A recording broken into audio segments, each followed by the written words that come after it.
Today, we will continue our Read Aloud series for Black History Month by shining the spotlight on this noteworthy nuclear engineer. Her name, Mareena Robinson Snowden. Using Science for World Peace. Fact File. Hometown, Miami, Florida. Education, Bachelor of Science in Physics from Florida A&M University. PhD in Nuclear Science and Engineering from Massachusetts Institute of Technology, MIT. Employment, Senior Engineer at Johns Hopkins University Applied Physics Laboratory. Top honors and achievements, Girls Rock Tech Award, Black Girls Rock, Stanton Nuclear Security Fellow, Nuclear Policy Program, Carnegie Endowment for International Peace, Association for Women in Science Next Generation Award. Nuclear warheads, as you probably know, are some of the most destructive weapons on Earth, with the capacity to kill millions of people at once. Countries that have nuclear weapons, therefore, are kind of like the toughest kids in school. Nobody wants to mess with them. But having those weapons is dangerous, and knowing that another country has those weapons can make conflict fraught with hostility and fear. So when peace treaties are made, countries can sign agreements to disarm their nuclear weapons, in other words, to get rid of or disable some or all of their weapons so that they can't be used anymore. It's a way of saying, hey, let's be friends, or at least not kill each other. But it's one thing to say you're going to disarm your weapons and another to actually do it. How do we know when a country that makes such a promise actually follows through? If only there were some way to assess nuclear weapons to make sure they'd been disarmed. If only some super smart scientists were working on how to do that, wouldn't that be, well, super? Wouldn't we totally put her in this book? Yes, we would. Meet super smart scientist Dr. Mareena Robinson Snowden. Not only did she make history by becoming the first African American woman to receive a PhD in nuclear science and engineering from MIT, but she also tackled the question of how to confirm that nuclear disarmament actually happens. Cool, right? The people at Marvel Comics thought so. Yes, Robinson Snowden is featured in an actual Marvel comic, The Unstoppable Wasp, number 6, if you want to check it out. Guess it's safe to say we're not the only ones who think she's a superhero.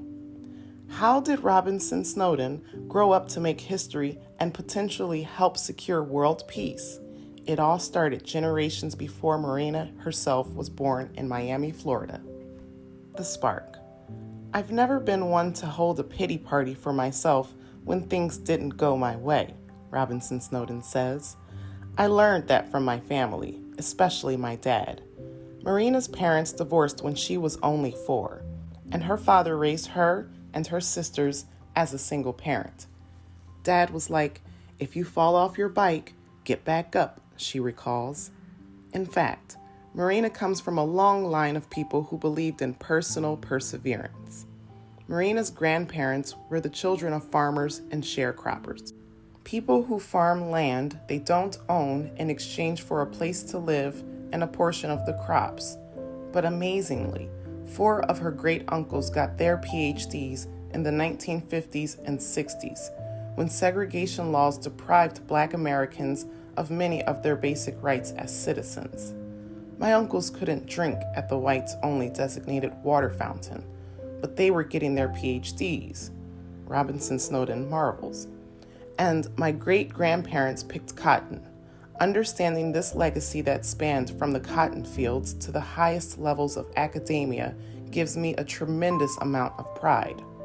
It helps to contextualize whatever hardships I endure, and I can assure you they are nothing compared to what my family has overcome. This family pride runs deep in Robinson Snowden's family and has much to do with her success. It was Mareena's grandmother who convinced her to accept a slot at an elite math and science academy, even though Mareena wanted to stay at her regular school, where she was on the track team and had a boyfriend. I put up a very strong resistance, Robinson Snowden says, but my grandmother got down on her knees and begged me to go. You can't say no to your grandma. So Mareena went, even though the commute meant leaving her house every morning at 5 o'clock and catching 2 buses and a train. Robinson Snowden also credits her family with developing her self-esteem so that she had the confidence to pursue such a challenging curriculum. When she was a little girl, she'd go on car rides with her grandfather, who allowed her to ask questions about anything that interested her. The catch was that she had to ask follow-up questions as well.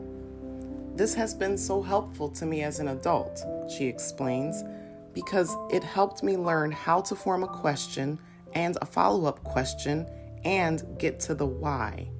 A lot of my work as an engineer is about the why.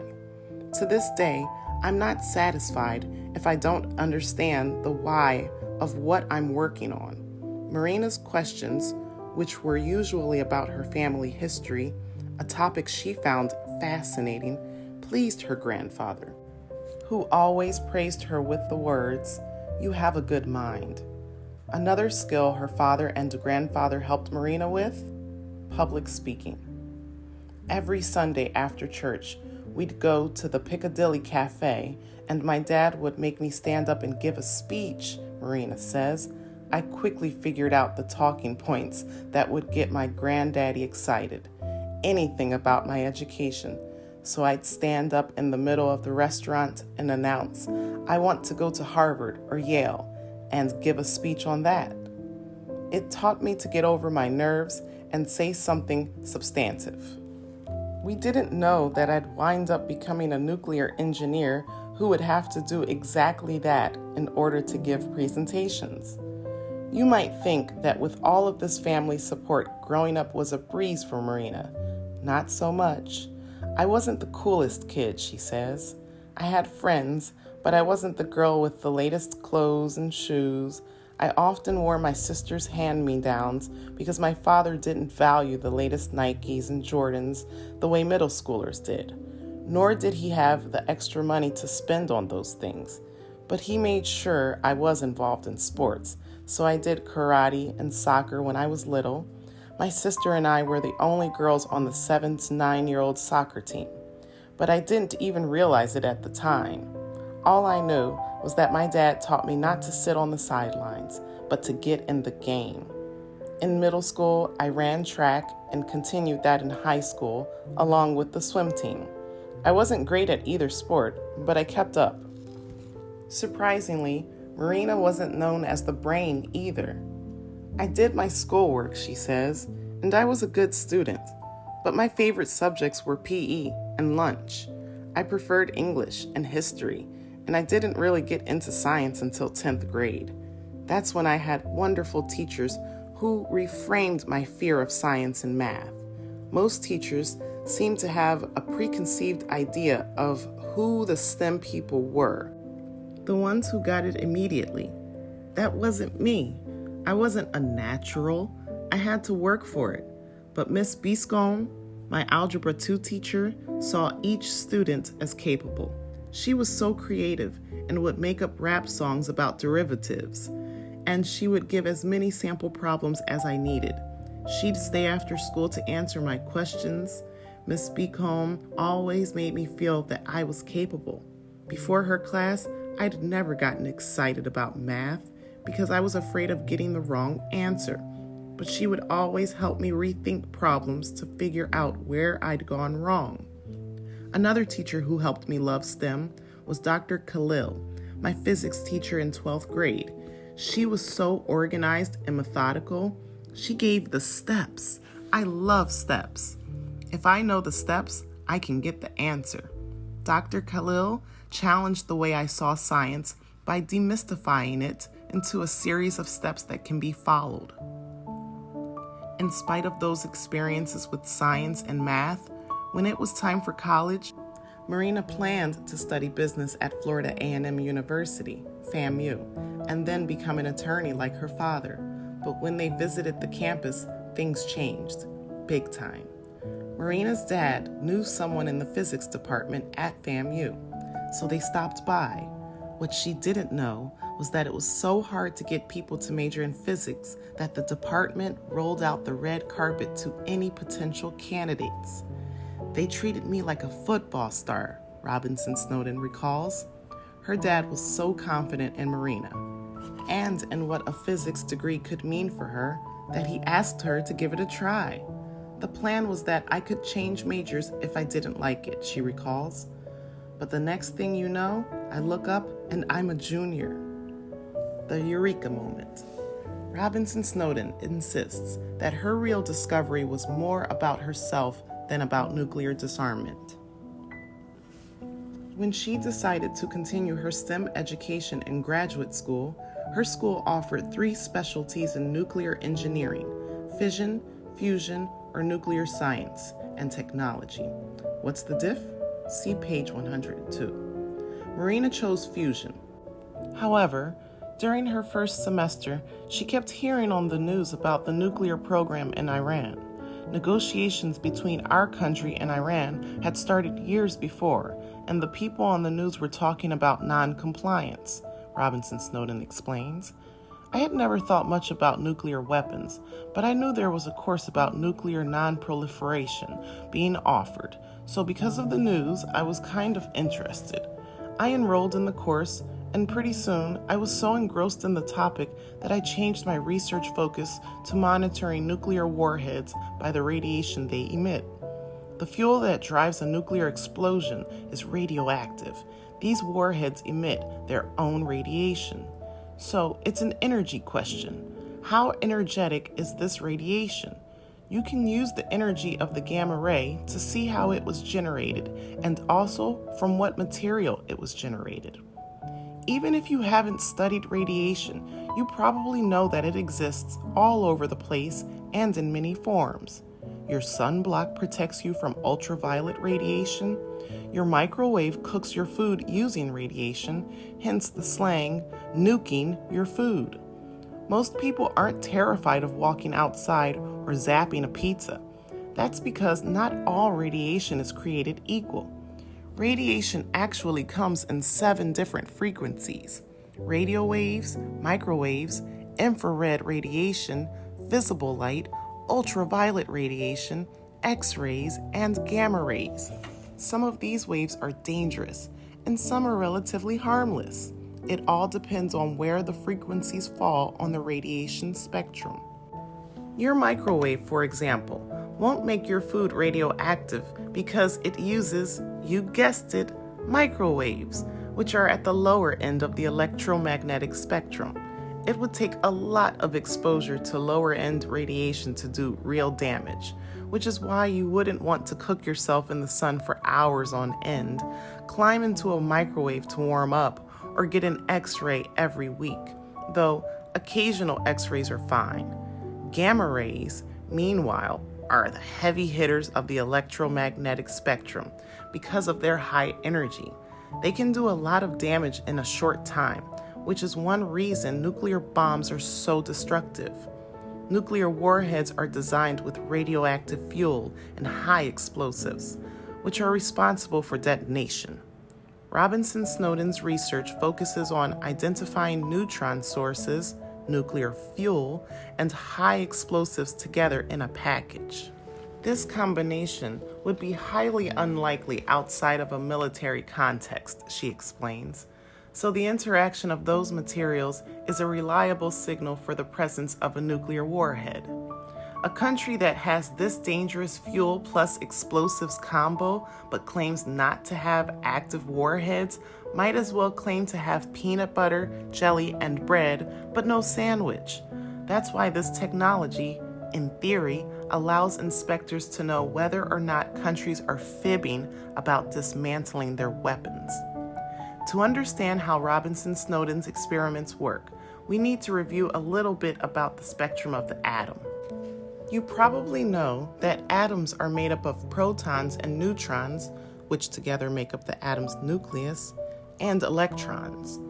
An atom of a given element, like carbon, has a set number of protons, but it can have different numbers of neutrons, and each version of the atom is called an isotope.